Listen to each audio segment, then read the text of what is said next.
Assalamualaikum warahmatullahi wabarakatuh. Pada kesempatan kali ini saya akan mempresentasikan judul saya yaitu mengenai kajian pencemaran limbah cari industri tahu terhadap kualitas air Sungai Brogo, Desa Tuksono, Kabupaten Kulon Progo. Baik, yang pertama ada latar belakang. Untuk latar belakangnya sendiri, perkembangan industri tahu ini memberikan dampak positif dengan adanya pertumbuhan ekonomi bagi masyarakat dan ketersediaan bahan pangan nabati kaya protein. Akan tetapi, selain banyak dampak positif, aktivitas industri tahu juga akan memberikan dampak negatif bagi lingkungan dan kehidupan sosial jika tidak dikelola secara bertanggung jawab oleh para pelaku usaha.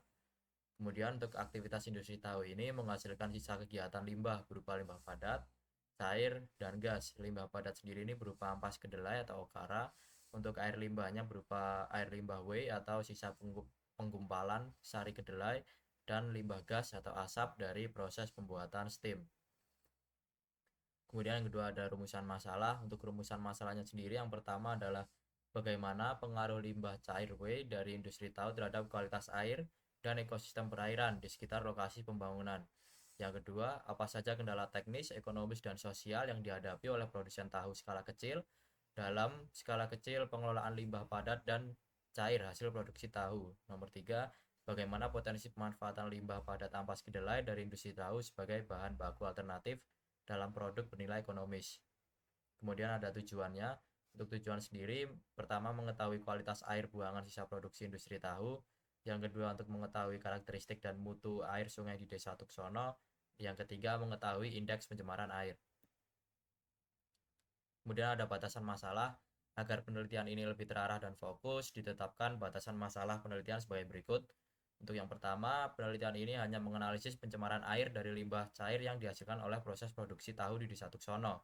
Tidak termasuk analisis mendalam terhadap limbah padat atau emisi gas dari proses produksi. Kemudian yang nomor dua, batas sistem atau sistem boundary yang digunakan adalah proses kepembuangan atau proses to discharge, yaitu dimulai dari proses pengolahan kedelai yang menghasilkan limbah cair hingga limbah tersebut dibuang dan tercampur pada badan air penerima, yaitu Sungai Progo. Yang ketiga, dampak lingkungan yang dianalisis terbatas pada kategori pencemaran air dengan fokus pada penurunan kualitas air akibat beban organik. Untuk parameter utama yang diukurnya adalah biological oxygen demand atau BOD, chemical oxygen demand atau COD, dan total suspended solid atau TSS. Kemudian ada landasan teorinya. Landasan teori ini adalah limbah cair dari industri tahu memiliki karakteristik khusus yang membuatnya berbahaya bagi lingkungan. Limbah ini mengandung kadar protein yang tinggi dan senyawa organik lainnya yang apabila terurai akan menghasilkan bau busuk. Selain itu, limbah cair tahu juga mengandung BOD, COD, dan TSS dalam kadar yang tinggi serta memiliki pH yang cenderung asam. Kandungan-kandungan ini melampaui ambang batas baku mutu lingkungan yang telah ditetapkan sehingga berpotensi besar mencemari perairan dan mengganggu keseimbangan ekosistem. Kemudian dampak negatif dari pembuangan limbah pabrik tahu yang tidak terkelola dengan baik sangat merugikan bagi lingkungan dan kesehatan manusia. Tingginya kandungan bahan organik dalam limbah menyebabkan penurunan kadar oksigen terlarut dalam air yang dapat membahayakan kehidupan biota air seperti ikan. Selain itu, pencemaran ini juga menurunkan kualitas fisik, kimia, dan biologis air, sehingga tidak lagi layak untuk dimanfaatkan sebagai bahan baku air minum. Dalam jangka panjang, pencemaran ini tidak hanya merusak ekosistem perairan, tapi juga dapat mengancam kesehatan masyarakat yang tinggal di sekitar area industri. Kemudian untuk parameter yang dipakai, yaitu ada kualitas air, BOD, COD, TSS. Untuk kualitas limbah, karakteristik limbah cari industri tahu. Kemudian untuk yang sosial, dampak yang dirasakan masyarakat, ini akan diambil melalui wawancara. Kemudian spasial, yaitu penggunaan lahan, kemiringan lereng, dan sebaran pencemaran. Untuk metode pengumpulan datanya sendiri, yang pertama ada observasi lapangan, yaitu pengamatan langsung. Yang kedua ada pengambilan sampel, yaitu menggunakan teknik grab sampling. Kemudian ada wawancara menggunakan teknik purposive sampling pada warga dan pemilik industri. Kemudian studi pustaka, yaitu mengumpulkan data dari penelitian terdahulu, jurnal dan buku. Data instansi, mengumpulkan data iklim, geologi, dan demografi dari badan atau dinas terkait. Kemudian ada analisis laboratorium, yaitu menganalisis sampel air untuk mengetahui parameter-parameter yang sudah direncanakan. Kemudian ada analisis matematis, yaitu menghitung indeks pencemaran air.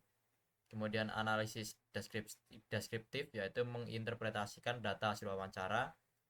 Dan yang terakhir ada analisis spasial, yaitu memetakan sebaran lokasi industri, titik pengambilan sampel, dan tingkat pencemaran untuk visualisasi. Kemudian ada yang terakhir yaitu luaran penelitiannya. Untuk luaran penelitiannya sendiri, yang pertama ada data dan analisis mengenai kualitas serta karakteristik limbah cair produksi industri tahu. Yang kedua ada data dan analisis mengenai karakteristik dan mutu air Sungai Progo di Desa Tuksono. Dan yang ketiga hasil perhitungan nilai indeks pencemaran air Sungai Progo. Dan yang terakhir rekomendasi atau arahan pengelolaan limbah bagi pemerintah setempat. Sekian dari saya, apabila ada salah dan kurangnya mohon maaf. Assalamualaikum warahmatullahi wabarakatuh.